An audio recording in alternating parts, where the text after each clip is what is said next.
Blooms. Okay. This is a message that's very, very, yeah. I earned my stripes with one of this, with a part of this message, okay? And I'll basically preface by saying sometimes the most precise message be the truth that's the most difficult to actually be able to either face, perceive, digest, or meditate on or receive within your spirit. Sometimes the most painful is the most honest rate of grace that you could give to yourself, right? So thank you to Archangel Michael for cloaking, shielding, and protecting me in my auric field at this time. I ask that you cast away any and all negative energies, entities, parasites, intentions, thought process, or attacks being attached to me etherically or in the physical domain. Thank you to my benevolent ancestors of the highest light, to whom I am assigned as I align to my higher self. Thank you to the Most High for aligning me to a rate of clarity and truth, allowing me to be a clear channel through you. Abracadabra, make it so. I say Asheo. I wanted to share this yesterday with Rupture because it was a series of, I'm trying to say this without sharing certain things because I'm being called to not basically feed into energies that I am aware of. But when you open up your channel, it's like everything's present, right? So, yeah, may it be filtered through clarity and truth and only what's necessary for us to be in discernment of what it is that we are in confirmation of at this time. Thank you, Spirit. A lot of people sit in rates of expectation when it comes to other people. It's not a dig or anything. This is natural. Okay, it's a natural process. It's a part of, I believe, everyone's journey at some point of being represented in rates of understanding within themselves through processing experiences and learning through lessons. Okay, one thing that Spirit has been, excuse me, y'all. One thing that Spirit have been very, very loud with me about for the last couple of years. Give me a second. I need something to drink. Somebody needs to be hydrated spiritually. So I'm just going to get to it. 3, 2, 1. Thank you, Spirit. Listen. Come on, Spirit. Come on with the confirmation. Yes. Okay. Just because to them you'll never be worth it doesn't mean that you was ever to question whether or not you was worthy. 212. Thank you, Spirit. Is it 2? It's 213. Listen.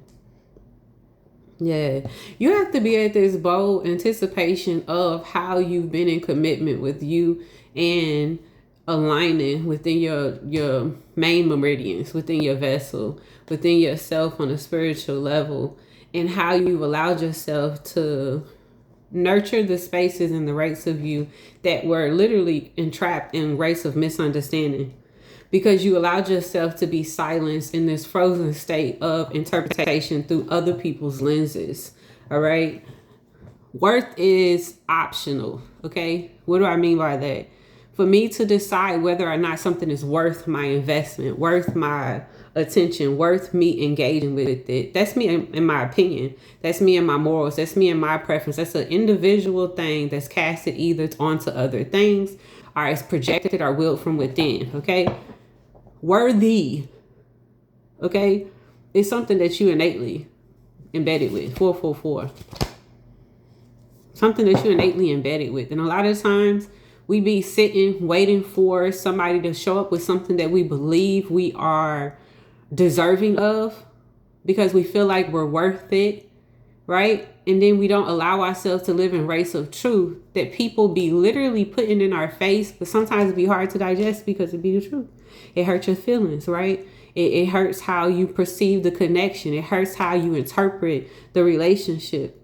A lot of the times, this is a big girl, grown man, grown woman conversation that I'm having. I'm not having it with ego. I'm not having it with somebody who desires to be at this rate of back and forth, tanking it. Baby, I deserve, Mama D in it. Okay, I'm not at this rate in the conversation of sharing this message. I'm at a rate of understanding, dang, I could have actually saved myself a lot of hurt had I allowed myself to recognize if he wanted to, he would have.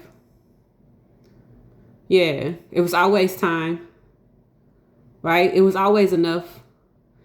If she wanted to, she would have. There was always an exception to the rule that could have been made if it was necessary, if it was important enough, it was important. If this conversation needed to happen, it would have occurred. If this connection was supposed to be met or reached at some point, it would have actually came together. If it was a situation to where this was the opportunity that somebody wanted to provide to me or that was supposed to happen, it would have, it'd be painful to sit at this rate of clarity and understanding. However, a lot of times we deal with things on an outside rate when it's really a truth that is embedded and laced within. If you know yourself to be worthy, a lot of things don't become conversational. It just becomes you moving and you doing and you being at a rate to where things have to be substantially set up to where they meet and match you in your alignment and in your energy. It doesn't control anybody else in their contribution, right? But there's been a rate of me processing through these last seasons, right? A lot of different episodes of people who have fantasized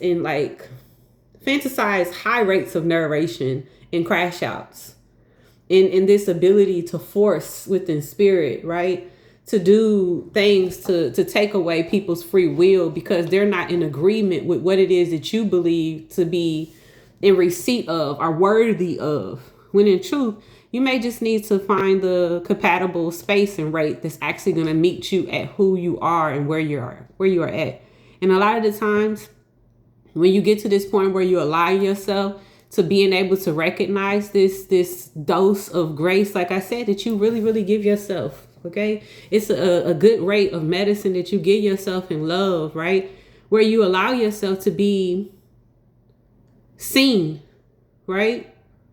You recognize that the places that you were wanting to actually see you and recognize you weren't really the places that were meant to actually feed you. You were literally a source that had been anchored in a place where there were many pods that decided that they were either going to sit and feast off of you, or you're going to continue to actually negotiate your bonds and your boundaries for other people's profit and their benefit. Spirit basically wanted me to share this message because for me, it came through a rate of learning how to curate in certain rates of being empathic towards myself and being kind, like I said, towards myself, but also recognizing not wasting so much of my energy wanting to convince people of how great I was, because you don't recognize how much we do that. Okay. There are so many opportunities that we will give ourselves to convince somebody of how they don't want to mess up with us. All right. You'll know that you're a good person. You'll know that your love is pure, and you'll convince yourself that there's something wrong with you if this person decides that you're not worth whatever it is that they feel like, whatever it is that you feel like you should be receiving from this engagement or connection, maybe business, friendships, family, etc., etc., etc. Learn how to recognize that your worthiness and your worth from within is something that you don't have to cast out towards others for them to basically be willing to see and perceive you for what you are worthy of investing in. Just align yourself with race of truth and allow this thing to be cultivated within and around you on a consistent basis. And you'll watch and see, not necessarily be cushioned from ever coming into contact with people who may not necessarily feel that it's worth you being the investment for them, but you'll be able to not be shattered in the rate to where you have to constantly put yourself at the rate of convincing yourself to downgrade or settle for less. Okay. I love y'all. Peace. I hope this